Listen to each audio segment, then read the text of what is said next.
Chapter 57 Landing on Magnetic Drum Island. You are listening at novelfull.audio. Turns out this island was the Magnetic Drum Country. Rog looked around Drum Island, and his memories of pirates from his past life got another rewrite. Everything in this pirate world was dialed up to 11. Not only were the enemies tougher, but even the country seemed grander. Drum Country used to be just a peaceful, snowy kingdom, but now it was a modern nation. This is the Magnetic Drum Country. That's why we came here, Vivi said, taking in the sights. Luffy eyed the port and said, "This looks like fun. Let's go ashore." Usopp glanced at the island. "Looks like people live here, so it must be safe. Alright, let's all land on this island together, led by the brave Captain Usopp. This island looks pretty advanced. We should find a doctor, right? Let's go have a look," Rog said. "And I need to restock the food supplies," Sanji added. The Mary sailed into the port. "The scenery around here is really something," Usopp commented. The port was definitely impressive. The warehouses, lighthouse, and port authority buildings were all sturdy and well built. The Magnetic Drum Country is known for its medical prowess on the Grand Line. It's a small country, but it's produced some of the most advanced medical technology and scientists, Vivi explained. "Really? Then we can find a doctor to be our ship's doctor," Luffy exclaimed. Sanji immediately sidled up to Nami and Vivi. "Miss Nami, it's so cold here. You should bundle up. Miss Vivi, you're from a desert country. Let me whip up some hot chocolate to warm you up." As the Mary pulled into a berth, a group of soldiers in thick uniforms approached. "Hey, are you guys pirates?" a burly officer asked.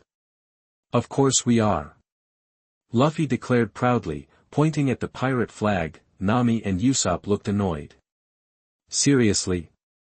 You just admitted it. What if they're wary of pirates?" Nami grumbled. "I wonder if these guys have good intentions," Usopp muttered, looking concerned. Rog and Vivi, however, noticed that the soldiers looked less than thrilled. They clearly weren't big fans of pirates. "Pirates, huh? We don't allow any pirates to come here and rob us. But, you don't seem to have a lot of people. If you pay enough, you can dock here temporarily," the officer said after a moment. The officer's attitude was terrible, but at least they could go ashore. Everyone on the Mary frowned at the soldiers' hostility. "We need supplies and medical attention anyway. We should land," Rog said. "I agree," Usopp chimed in. "But you have to pay for it, right? I wonder how much it'll cost," Nami said worriedly. Vivi smiled reassuringly. "Don't worry, I have some funds in my little emergency stash that we can use." Nami perked up. "Vivi, you're the best." "It's for everyone's benefit," Vivi replied. They all headed towards the Port Authority building. The inside was surprisingly fancy. After walking into the registration lobby, they asked about the fees. 30 berries.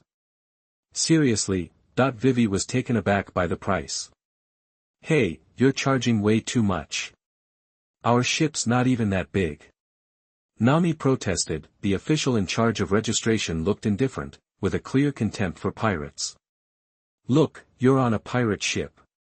If we didn't think you had no intention to rob us, you wouldn't even be allowed to pay the rent," the official said. The officer from the port patrol squad stood nearby. "Actually, according to world government regulations, pirates aren't allowed to dock at any legitimate port. If it weren't for King Wapole's tolerance, Drum Country's port wouldn't accept non-aggressive visitors. You'd have already been blasted with cannon fire." "You." Luffy started to get annoyed. Rog quickly stopped him. "So we can dock as long as we pay? You're lucky. It's the off-season for shipping right now, so there are plenty of empty berths. Your ship isn't big, so it's not too expensive. But the 30 berries only cover 2 days. After that, it's 10 berries per day," the registration official explained. "That's outrageous. Ships 10 times bigger than ours pay the same price at a normal port." Nami argued. Vivi thought for a moment and then said, "Okay, I'll pay it." "Vivi," Nami said. "It's okay. It's so everyone can get supplies and medical attention, Vivi said firmly. Sanji's eyes lit up. As expected of Miss Vivi. Always thinking of the big picture, Vivi pulled out 30 berries, paid the fee, and completed the registration. Then, everyone left the building. After leaving the Port Authority, they headed toward the city center, located behind the port. Chapter 58 The Insidious Claw. You are listening at novelfull.audio. The scenery of Drum Island is truly something else. From here, you can see these 7 massive, iron barrel-looking peaks jutting out of the island. One of the main peaks is especially dramatic, capped with heavy, falling snow that makes the whole scene feel incredibly romantic. Wow, that's beautiful, Usopp said. I hardly ever see snow, Luffy added. Snowball fight. Usopp exclaimed. Yeah. Luffy replied, psyched. Nami, seeing their antics, immediately snapped, what do you two think you're doing? Hey, Luffy, have you already forgotten about the gash in your chest? Sanji asked, annoyed. Sanji's right foot was still throbbing. It wasn't just a pre-existing injury, it had gotten worse lately. He needed treatment, like, yesterday. He was practically hobbling. What can you do with him? Zoro sighed, shaking his head. Vivi stepped in to mediate. Luffy, Usopp, we came here to find a doctor for our injuries. If you want to play, wait until we've found one, okay? Luffy and Usopp stopped their snowball fight after hearing Vivi's words. Alright, Luffy. We've got 4 wounded people here who need medical attention, Usopp said.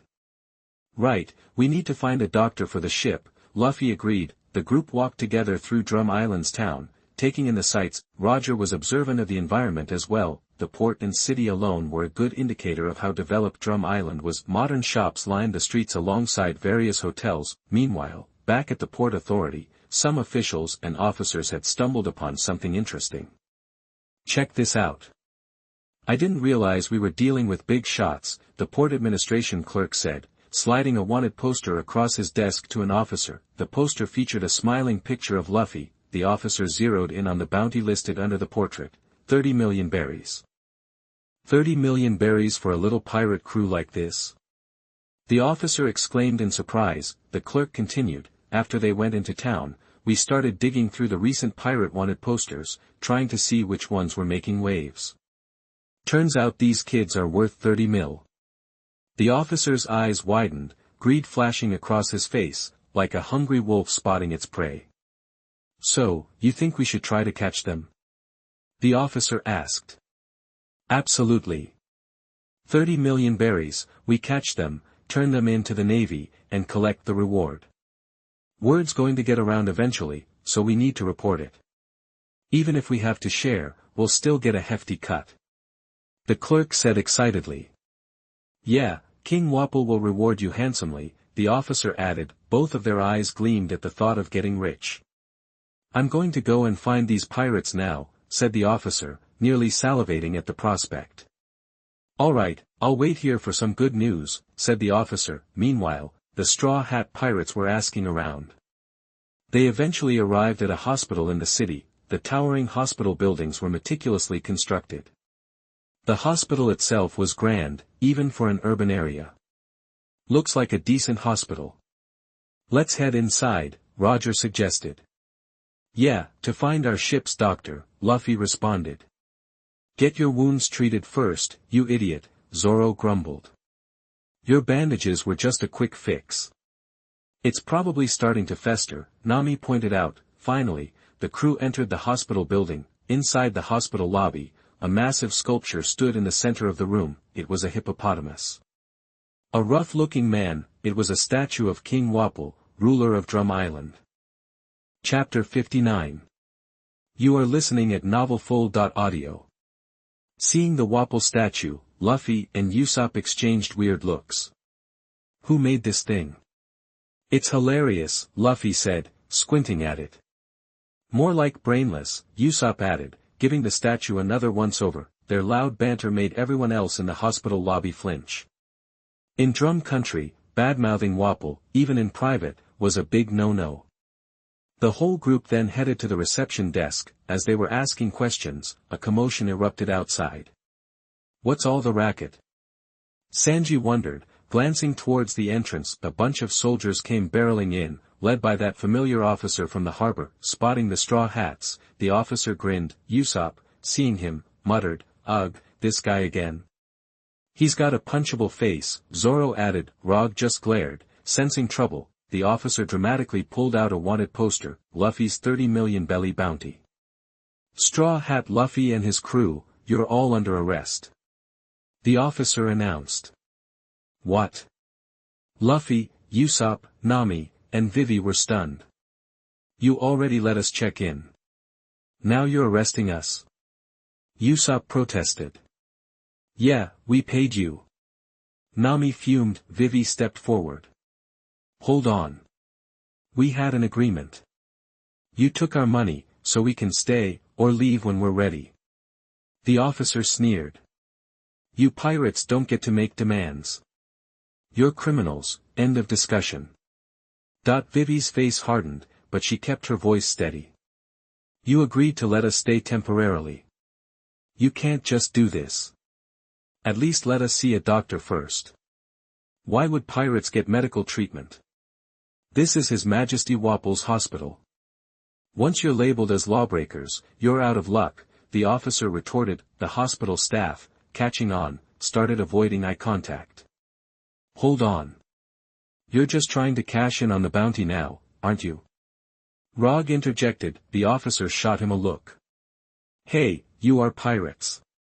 If the government's offering a reward, we're gonna take it." Luffy, furious, clenched his fists, ready to swing, but Nami gave him a look, telling him to wait. "Fine, we'll leave," Rog said to the others. The officer's face soured. "You're not going anywhere without us. We're arresting you." "This is outrageous," Vivi protested. "We have an emergency. Someone's injured." Suddenly, the officer punched Vivi, knocking her to the ground. "You bastard," Sanji roared. "Vivi," Nami screamed. Before the officer could gloat, a thorny vine lashed around his neck. Rog had moved. "Scumbag," with a furious yank, Rog sent the officer flying, slamming him into a pillar. "Colonel," the patrol soldiers cried out in shock. "Nice one." Sanji approved. "Rog!" Vivi exclaimed. Still on the ground, she scrambled to her feet as Sanji rushed to help her. "Miss Vivi, are you all right?" he asked gently. The patrol soldiers, meanwhile, raised their weapons. "Pirates attacking.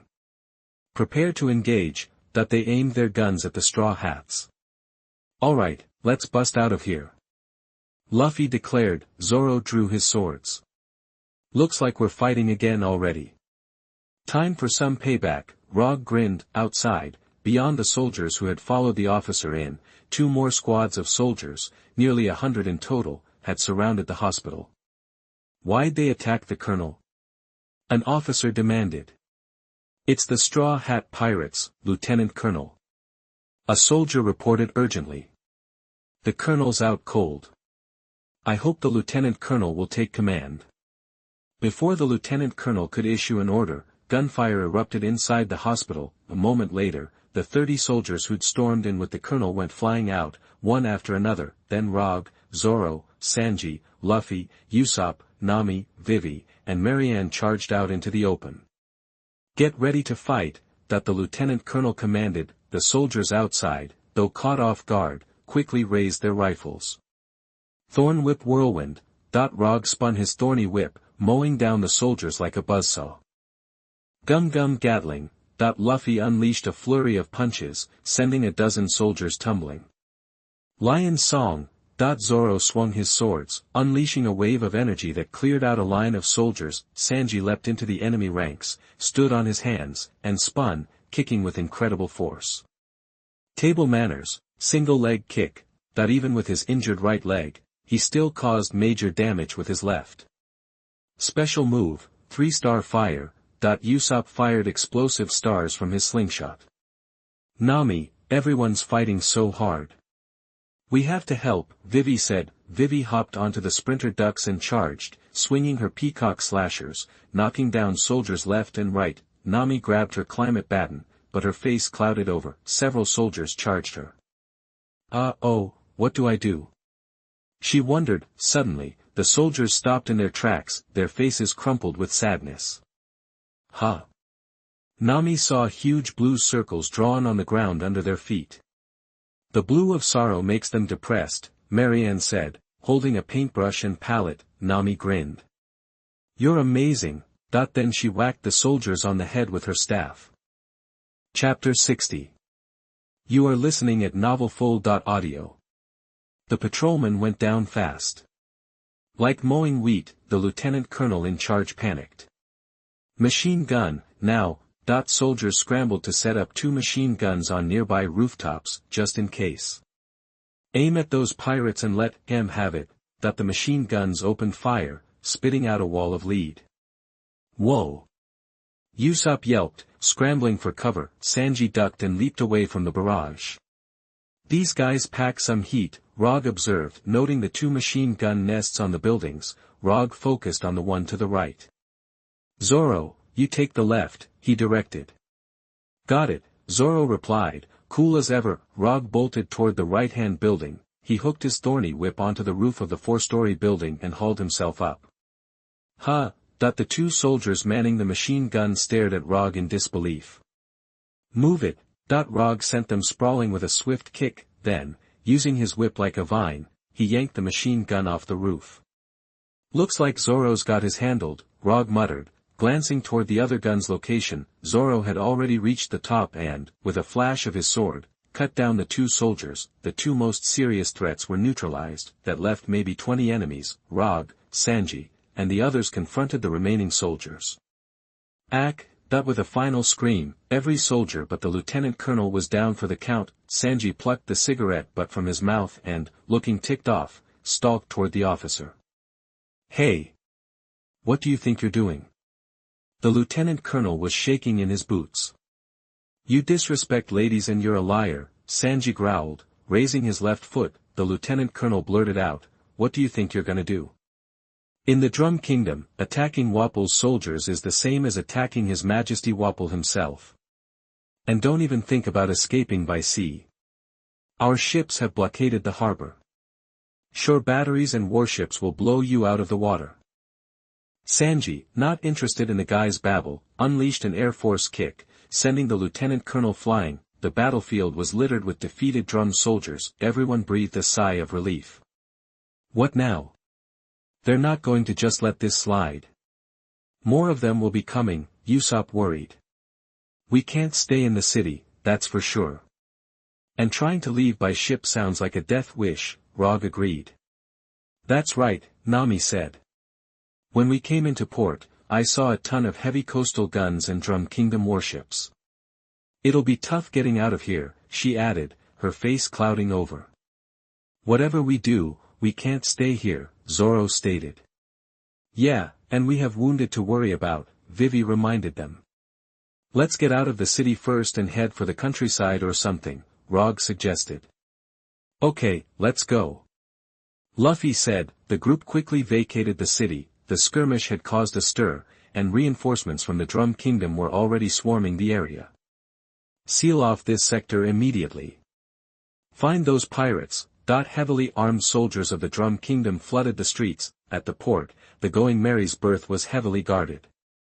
Coastal defenses and ships were on high alert. The ruler of the Drum Kingdom couldn't believe that a bunch of young pirates would dare resist him so brazenly. Among the 7 towering, iron barrel-like peaks of Tsugu Island, the highest was the central one, a snow-covered castle crowned its summit. Most of the castle was buried under snow, but certain sections remained exposed. These parts were made of gold, glinting even in the frigid air. In fact, the entire castle was gold, but much of it was perpetually hidden beneath a blanket of snow. Servants frantically swept snow in the courtyard, hoping to please the castle's owner and the kingdom's ruler. Inside the castle's opulent dining hall, a long, extravagant table groaned under the weight of a lavish spread of fruits, roasted beef, roasted pigeon, and roast chicken. Waiters on both sides of the table moved with practiced grace, delivering fresh platters and removing empty ones. every movement was silent and efficient, every server took meticulous care not to make a sound, but the quiet of the restaurant was punctuated by the sound of someone devouring food like a wild animal. At the far end of the table, a man in a luxurious fur coat was gorging himself. Delicious. Today's roast turkey is exquisite. I'll reward the chef. What is this garbage? These scones are far too sweet. I'll punish the chef with hard labor. This turtle soup is mediocre. They'll have to try harder. The monarch roared between bites. His gaze fell on a waiter carrying a stack of pizza. Hey, it's pine nut pizza today. Not bad. Bring it here, the king demanded. Yes, your majesty, the waiter said, walking over nervously. The king snatched the pizza from the plate and swallowed it whole. His mouth was so enormous that it could engulf an entire plate of food in a single bite. His face and body looked like they were made of tin. His eyes gleamed with tyranny and gluttony. Delicious.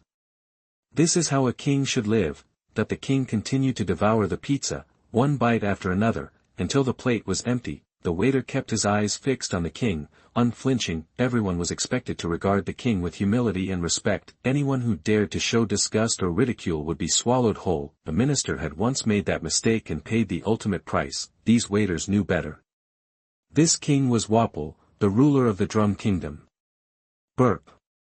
That was delicious. Wapole slurred. He narrowed his eyes, savoring the aftertaste. Ending his favorite moment of the day, mealtime, Wapole finally turned to business. While the state apparatus under Wapole's command, guided by his two powerful ministers, was enough to keep the Drum Kingdom running smoothly, there were still some necessary tasks that required his attention. All right, let's go to the throne room, Wapole announced. Waiters immediately showered him with a towel to wipe his face and presented him with the scepter that symbolized his power. Chapter 61 Wapole and his Ministers. You are listening at novelfull.audio. Wapole stood and left the restaurant, golden scepter in hand. His envoys trailed closely, attending to their king. We arrived at the throne room. Dozens of ministers stood on a red carpet before the throne. All hail His Majesty Wapole, a waiter announced. The ministers knelt on one knee, then looked up at the throne. Wapole, eyes full of arrogance, settled onto the throne. He considered the entire country his personal property, and the ministers existed only to serve him. Let the reports on the kingdom's important work begin, Wapole announced. The ministers arrayed themselves in two columns, civil servants on the left, generals on the right. The lead minister on the left stepped forward. Your Majesty Wapole, the business agreement between Drum Kingdom and the world government has recently expanded. Under the new agreement, various industries within the Wapole consortium will have an easier time securing official world government contracts. This includes medicine, medical training, and Wapole new materials. These sectors have already seen an increase in orders. The minister spoke confidently. Unlike the others, this minister sported an afro and an exaggerated beard. Despite the frigid climate, half his arms and legs were exposed beneath a large cloak. Well done, Prime Minister Cromeraman. This new agreement will fatten the coffers of Drum Kingdom, and my own. The world government clearly values the Wapole Consortium's medicine and new materials, Wapole said, pleased. Of course, Your Majesty. The Wapole Consortium is now a favored pharmaceutical and new material supplier to the world government, member states, and countless regions worldwide. Scarcity breeds value. The world government appreciates our products even more because of it, Cromeraman replied respectfully. While respectful, Cromeraman's tone seemed warmer than the other minister's subservience. He was, after all, one of Wapole's two most trusted confidants. Excellent. And how goes the expansion of the Siga state treasury? Wapole asked. Cromeraman said confidently, rest assured, we've built a state-of-the-art vault on the westernmost mountain, heavily guarded. It can hold dozens of tons of gold, silver, and other precious metals. We've already begun transferring the reserves from the old vault. Wapole beamed. Good, good. What about the pharmaceutical factory expansion you mentioned last time? That's exactly what I wanted to cover. We've acquired acres of new land to expand the pharmaceutical plant. Every talent in Drum Kingdom's medical department is dedicated to researching and implementing new surgical anesthetics. Large-scale production of medicines is possible, including new, high-end antibiotics, Cromerman said. Wapole listened with satisfaction. To an outsider, it might seem like Wapole and his ministers were running a legitimate operation. Next, Cromerman, give us the kingdom's wealth report, Wapole instructed. Yes, Your Majesty, Cromerman said. He took a paper from a minister behind him. This month, SIG Nation's revenue totaled 50 billion belly, generated by the Wapole Consortium's branches worldwide, port shipping controlled by the consortium, and the SIG Nation's domestic industries. Over 50% of the residents' lives and work are controlled by the industrial group with the Wapole Consortium at its core. And you personally own 5% of the Wapole Consortium. So you, Your Majesty Wapole, maintain perfect control over everything in Drum Kingdom, as well as holding a multitude of overseas industries and world government contracts. Of the 50 billion belly, 10 million will cover the people's wages. The rest is at your disposal, Cromerman finished. Precisely what I want. The country's economic lifeblood, the very lives and livelihoods of its citizens, under my control. Control is everything. I control practically everyone's job in Drum Country and therefore, their very existence. It's the most efficient way. I am everything in Drum Kingdom, Wapole declared proudly. To tighten his grip on Drum Kingdom, Wapole had formed the Wapole Consortium. It mobilized all of the nation's resources, combined with Wapole's kingly power, to control all economic life, consolidating Wapole's rule and effectively holding the citizens hostage. The old taxation methods were awful. Too many taxes, and the people get restless. Now, I simply turn everything in Drum Country into my personal property. Their food, clothing, housing, transportation, all for me. They simply work for me and receive wages. That way, they lack the resources to resist me, Wapole mused, pleased with his approach. Having heard from Cromerman, Wapole turned his attention to the general. At the head of the military commanders stood a man with wavy lips, slender arms, and a hat with two drooping corners, Commander Jess, another of Wapole's confidants. Commander Jess, report on military affairs, Wapole commanded. Jess responded respectfully, yes, Your Majesty. First, regarding arms procurement, the 30 new large-caliber mortars recently purchased from Drexus have arrived at the port. Wapole's eyes lit up. Really? The Drexus order has arrived. Excellent. Drexus truly is the world's leading arms manufacturer. I compared Drexus's products with the world government's public arms companies and found Drexus's weapons to be more durable and higher quality. The world government's public arms companies might produce more, but in certain key areas, Drexus's weapons are unmatched. Jess continued, Your Majesty, now that they've arrived, I'll order them to be installed on the 7 tall peaks as planned. The 7 peaks of Drum Kingdom will effectively become 7 massive forts, impossible for any foreign power or pirate to capture. The Drum Kingdom will be untouchable. Great, great. Proceed with installing the Drexus weapons. The combination of force and economy is unstoppable. Wapole exclaimed. Chapter 62 Wapole as the State. You are listening at novelfull.audio. Alright, Your Majesty, Jess said. I've already ordered the installation. Drexus's 30, 1-meter diameter, large-caliber mortars are being placed with 4 on each of the 6 peaks to the left and right, and 6 are being set up right here on this mountain where the castle sits. Wapole, caught up in the thrill of such firepower, couldn't wait to see those mortars lining the 7 peaks. Jess studied Wapole for a moment. Your Majesty, I have important intel on the resistance. Wapole's eyes sharpened. Let's hear it. Jess continued, the resistance, led by that traitor Dalton, the former Guardian General, is holed up in several rural villages. We've raided those areas repeatedly, but some still remain. They've likely built tunnels to evade capture. Is that all? Any recent developments? Wapole pressed. We believe they're planning a large-scale rebellion against the kingdom. A final, desperate attempt. If they fail, they're finished, Jess explained. Dalton is a traitor, he's already failed. We're just going to make him fail in agony, Wapole snapped. Of course, Your Majesty, Jess replied quickly. So, have we finalized our response to Dalton and his rebels? Wapole demanded. Jess, ever the flatterer, said, rest assured, the officers and I have already worked out a counter-strategy. Beyond bolstering our defenses, we'll preemptively eliminate Dalton and the resistance entirely. Good. A smile crept onto Wapole's face. As king, I am the Drum Kingdom. This land is my private domain. No one defies me. And those who dare will be crushed. Wapole declared arrogantly. Wapole's philosophy. Wapole is the state. Seeing Wapole's improved mood, Jess hesitated, then asked, Your Majesty, we had an incident with pirates attacking royal soldiers. Pirates dared attack my men? Wapole questioned. Yes, sir. They pretended to be harmless, then launched a surprise attack, killing and wounding over 100 soldiers in the city. They've fled inland, right into the area where Dalton's resistance is operating, Jess reported. Those pirates are infuriating. Wapole roared.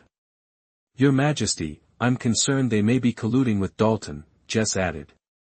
If they're with the resistance, then crush them all. Wapole ordered. Understood. I'll issue a kill order to every soldier in the Drum Kingdom. Any pirate spotted will be executed on sight. Jess affirmed. Wapole asked a few more questions, then dismissed the meeting. Cromeraman and Jess hurried off to their respective tasks. Wapole ascended to the highest point of the Golden Castle, the Tower of the Kingdom Castle. From there, he gazed down at his kingdom with satisfaction. Wapole is the Drum Kingdom. Everything here belongs to me. Meanwhile, Rog, Sanji, and Usopp were fleeing inland on Drum Island. Finally, some peace and quiet, Usopp sighed. Spotting a village ahead with humble dwellings, they approached a village nestled amongst pine forests, filled with small houses. Finally. I'm starving. Hope we can find some meat, Luffy exclaimed. I'm freezing. I could really use a hot coffee or tea, Nami shivered. Sanji perked up. Miss Nami, if you're cold, I can whip up some hot chocolate, hot orange juice, hot apple cider, hot milk pudding. Enough already, Zoro grumbled. Alright, everyone. Let's lay low in this village for a while. Find a doctor, but don't let on that we're pirates. I bet the Drum Kingdom has already put a bounty on our heads, Rog cautioned. He's always got a bounty. It's just this idiot captain who's wanted, Zoro muttered. They entered the village. Almost immediately, a woman, built like a bear, approached them. Whoa, a bear. Usopp gasped. Nah, it's a gorilla, Luffy declared. Everyone else just groaned. Their powers of observation are truly something, Sanji commented dryly. Just a couple of morons, Zoro said. The bear-like woman stopped in front of them, looking them over. Hello, ma'am. We're looking for a doctor in this village, Rog said. The giant woman looked down at Rog and said, We have a doctor. I can help you find him. My family runs the inn. You're welcome to stay with us. That's very kind of you, Rog replied. Zoro whispered, Score. A place to stay and a doctor. Let's go, Vivi said. Rog turned back to the woman.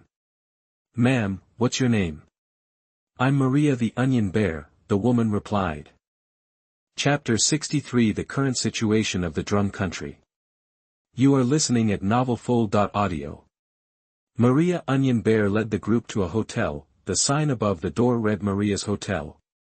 They all filed into the lobby. It was small, but simply laid out. Company's here, so hustle.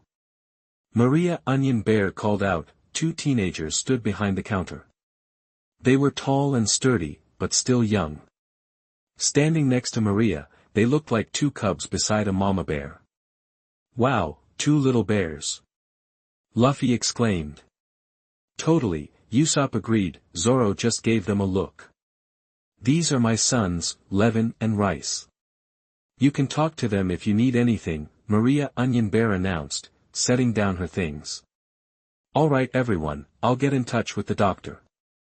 Thank you so much, Nami said. Maria Onion Bear left the hotel, the group settled into chairs in the lobby, while others headed for their rooms. The hotel was quiet, with only a few guests. Everyone quickly ordered tea to warm up, while Luffy demanded a pile of meat dishes and started chowing down. Usopp and Rog chatted with Maria Onion Bear's sons. "It's so peaceful here. Compared to the city, it's like a whole different world," Usopp commented. "Yeah, this is one of the few areas Wapole doesn't control so tightly. It's the most peaceful part of the island, and it's pretty much how the Drum Kingdom looked decades ago," Levin explained. "Really? What do you mean by, how it looked decades ago?" Usopp asked. "Back then, Drum Country was a peaceful and laid-back place. At least, that's what Mom and the neighbors say. It was all beautiful ice and snow, with 7 majestic mountains, and the people lived a happy, easy life," Levin replied. "But when the old king died and Wapole took over, everything changed. He wasn't kind and generous like the old king. He was ambitious, greedy for power and money. He created the Wapole conglomerate, using Drum Country's advanced medical technology to build a huge multinational corporation dealing in pharmaceuticals, medical care, and doctor training. Plus, Wapole himself is a devil fruit user with the Munch Munch fruit. He uses it to create all sorts of new materials, like the famous Wapole alloy." "Wapole alloy?" Usopp asked, surprised. "Yeah, Wapole's power lets him swallow things and combine them. He can make tons of different alloys by swallowing different metals. Iron and tin, copper and lead, aluminum and zinc, he can even mix multiple metals," Levin explained. Usopp was floored. "So Wapole alloy is made by King Wapole himself." Usopp loved making little gadgets and weapons, so he knew all about Wapole alloy. Levin continued, "That's right. Wapole alloy quickly became a huge invention, sold all over the Grand Line and the world. Even the world government is a major customer. So, the medical industry and Wapole alloy are the twin pillars of the Wapole conglomerate. They've transformed Drum Country from a peaceful nation into a developed industrial power. Wapole is even buddy-buddy with the world government. He's not just a king, he's a CEO." Usopp and Rog exchanged glances. "So Wapole's actually good at business?" Usopp wondered. Levin and Rice gave wry smiles. "That's one way to put it," Levin said. "He's just selfish," Rice added. "What do you mean?" Rog asked. "Wapole is obsessed with power and money. The Wapole conglomerate controls most of the people in Drum Country, exploiting them in a rigged system. He schemes off most of the wealth they create. Sure, the conglomerate has made us an industrial power, and living standards have improved a little, but Wapole takes almost all the profits. He also uses his power as king to seize land for industrial development. He uses all that money to build up the industry and the military. Through economic and military might, he's turned Drum Country into his own personal piggy bank," Rice said bitterly. Vivi's expression hardened. "He treats his people like slaves. A king who doesn't care about his people, only power and money, that's unacceptable." Vivi had always been a responsible princess and hated Wapole's cruelty. "Vivi, calm down. We know what Wapole's like. Just look at his cronies," Rog said. Rog remembered the tense atmosphere as they entered the city. It was bustling, but there was no joy. The whole country felt rigid, cold, and harsh, not just the weather, but the people too. Prosperity on the surface, cruelty underneath. This inland village, however, was peaceful and humane. "Wait a minute. Does Wapole really have complete control? There must be something he can't control, like people's hearts," Rog asked. Levin and Rice looked at each other. "Yeah, there are still people in Drum Kingdom who resist Wapole's tyranny. And that person used to be one of Wapole's top guys," Levin said. "He's the former Guardian General, Dalton," Rice added. They both spoke with admiration. Chapter 64. You are listening at novelfull.audio. General Dalton was a true believer in peace for Drum Country and fought hard to make that happen, Rice said, clearly impressed. General Dalton championed equality in Drum Kingdom. He always encouraged people to face adversity head-on. "We admired him too," but we were too young to join his cause, Levin added. Any resistance is admirable, Rog said. Dalton rebelled against Wapole in Drum Nation, just like Dragon was rebelling against the world government on a global scale. True heroes are the ones who stand up to power. Sweet. We hate Wapole too. That jerk gave us grief soon after we landed, Usopp chimed in. Yep, we're pirates, Luffy said cheerfully. Zoro shot Luffy a look. Way to blow our cover. Don't forget we have bounties on our heads. But luckily, they hate Wapole too, Nami pointed out. Levin and Rice exchanged surprised glances. You're pirates? One of them asked. Usopp puffed out his chest, pointing to himself with a grin. That's right. We're the pirates. I'm Captain Usopp. You're the captain. Les asked, eyes wide. Nope, not me. Luffy's head shot forward, stretching like rubber right in front of the brothers. Whoa, he stretched. Les exclaimed. Are you a devil fruit user? Levin asked. Luffy snapped his head back. I'm a rubber man. No wonder you can stretch, Les replied, still amazed. But I'm the captain, Luffy insisted. Captain Usopp is just a nickname. He's the real captain, Usopp clarified. Speaking of which, this hotel food isn't cutting it. We should find a real restaurant later, Luffy said, changing the subject. But first, we need to wait for the doctor, Roger reminded him. A moment later, they heard the sound of a sleigh pulling up outside. Then, Maria the Onion Bear's booming voice announced, "Thanks for waiting." The hotel door swung open, revealing Maria the Onion Bear, followed by an elderly woman in gaudy purple clothes and a reindeer. The old woman was dressed like a teenager, and clutched a bottle of rum. The reindeer had brown fur, elegant antlers, and cautious eyes. What's this all about? Usopp muttered, eyeing the group suspiciously. Is that the doctor? Sanji asked, confused. Looks like just an old lady, Zoro observed. Seriously, that's the doctor. Nami added, equally skeptical. Looks like she's finally here, Roger said, his eyes locked on the reindeer. Whoa, a horse with horns. Luffy shouted, his face lighting up. Everyone else just sighed. It's a reindeer, Luffy, Nami corrected him. Onion Bear Maria said cheerfully, sorry for the wait, everyone. This is the doctor. Is she even legit? She looks like some crazy old lady, Usopp said, still eyeing the old woman's revealing outfit. She's definitely a lady, Sanji said with a smirk. The old woman suddenly lunged toward them. A scream echoed through the hall. Sanji and Usopp went flying, crashing into the hotel wall headfirst. That's terrifying. Nami gasped, recoiling in shock. What a fierce old broad, Zoro muttered under his breath. Luffy, completely unfazed, rushed over to the reindeer. Reindeer horses are awesome. Luffy exclaimed. Hey, old lady, is this your pet?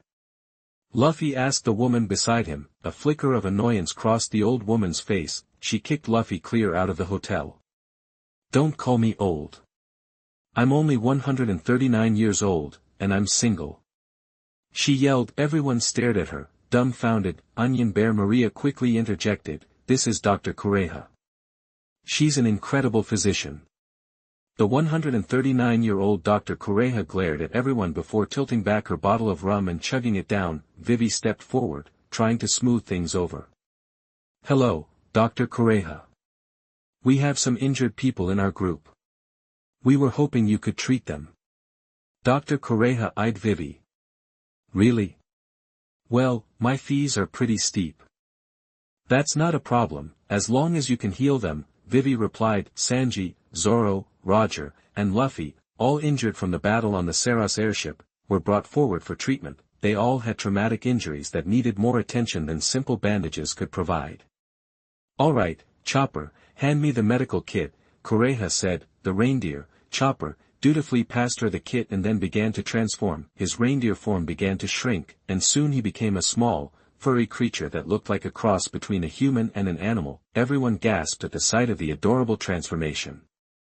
He's so cute. Nami squealed. Zoan-type devil fruit? Sanji mused.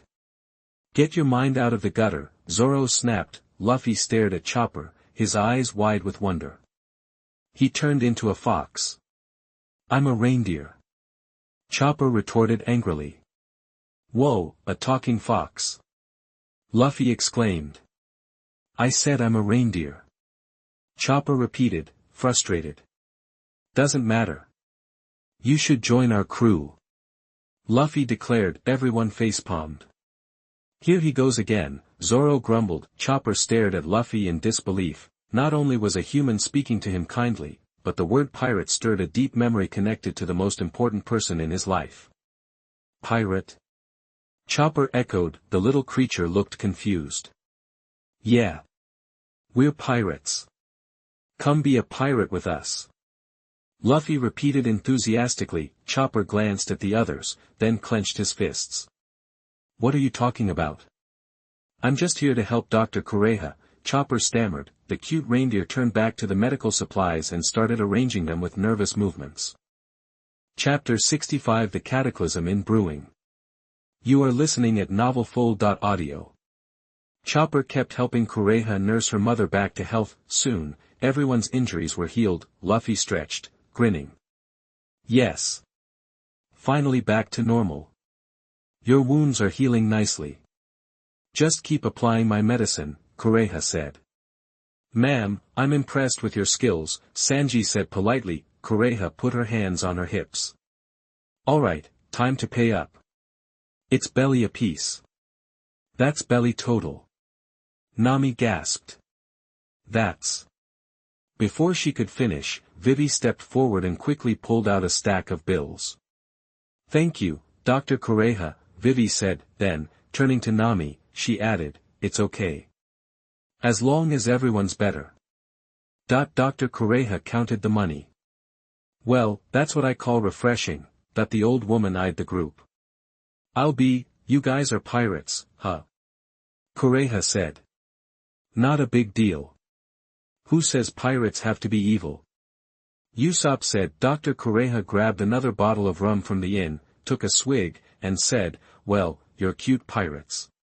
But if you're pirates, how'd you wind up here?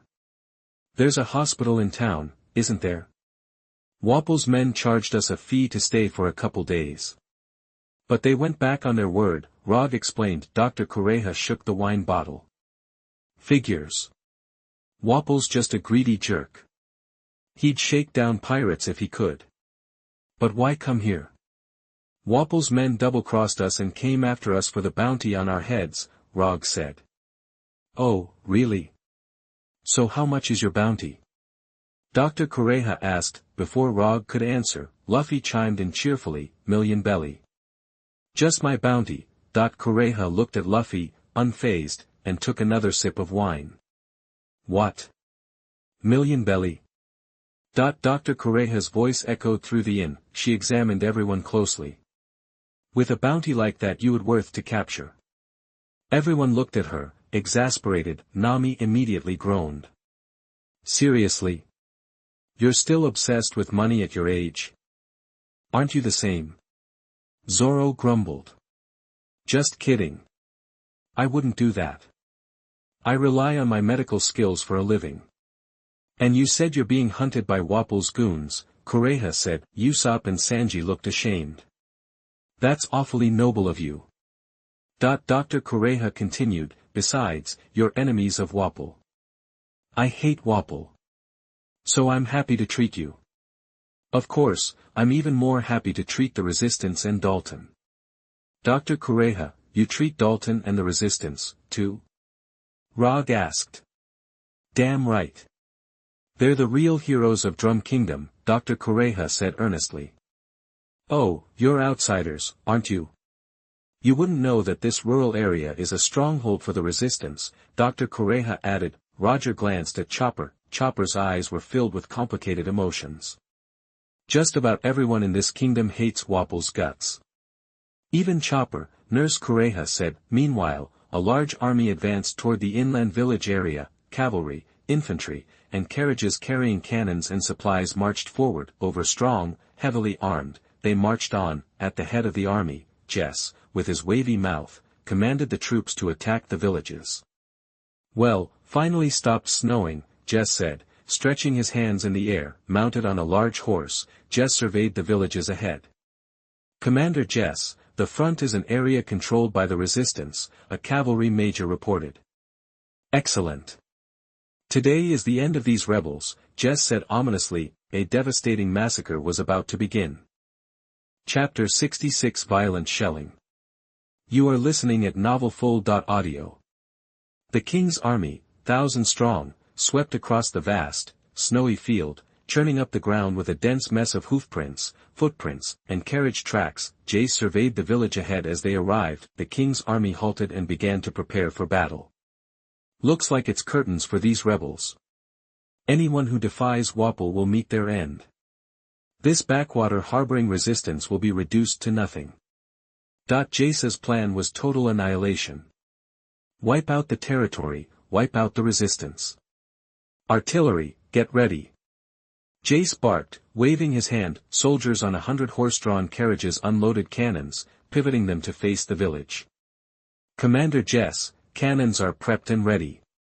Reported a colonel in charge of the artillery unit. Jace nodded. Good. Commence bombardment. Turn that rebel nest into scorched earth. 100 cannons lined up, aimed at the village. Ready to fire. On command, 100 cannons unleashed a furious barrage. The first wave of shells slammed into the village's roads and squares. The artillerymen, well drilled, immediately began reloading for a second volley. Another 100 shells screamed through the air. Watching the inferno bloom, Jace grinned. The only way to deal with rebels is a devastating blow, complete and utter annihilation. Another wave of cannon fire erupted. Houses crumbled under the onslaught. Inside the village hotel, Rog, Sanji, and the others felt the tremors. Whoa, what's happening? Usopp cried, clutching his head. Earthquake. Awesome. Luffy cheered. Still happy. Nami snapped, punching Luffy upside the head. Could it be shelling? Rog wondered aloud. Just then, a shell ripped through the hotel, the second floor exploded, and the lobby ceiling on the first floor collapsed. Aya! Usopp and Nami screamed. This isn't good. Everyone, evacuate. Rog yelled. Dr. Kureha, unfazed by the bombardment, glanced around. Wapole, looks like you've made your move. Trying to wipe out the rebel base all at once. She took another swig of rum. With the village under heavy fire, everyone scrambled out of the hotel. Outside, Roger and the others took in the scene. Shells rained down, houses exploding in fiery bursts, smoke and flames billowed into the sky. That's where they're firing from. Zoro pinpointed the source of the attack. Sanji looked and saw cannons firing in rapid succession, a full-scale artillery deployment. Luffy, thrilled, jumped up. Gum gum balloon, he inhaled deeply, puffing himself up like a rubber balloon. A shell slammed into him, denting his rubbery form, then popped out the other side. The cannonball ricocheted back towards the artillery position. The artillerymen, mid-reload, saw a shell hurtling back towards them. Incoming! They scattered in terror. A deafening explosion ripped through the artillery emplacement. Jay stared in disbelief. What the hell just happened? A soldier rushed up. Sir, one of our shells was bounced back by someone, some kind of weirdo. It looks like those pirates from before. Jess grabbed his binoculars and scanned the distance. Through the lens, he saw Luffy, inflated like a balloon, bouncing around. Those pirate bastards. They're here. The same ones in the report, and they ran right into this. Guess they're going down with this place. Jess sneered. He issued new orders. Focus all fire on the Straw Hats and their crew. Leave no survivors. The artillery crews swung their cannons towards Luffy and Roger's location. The shelling intensified.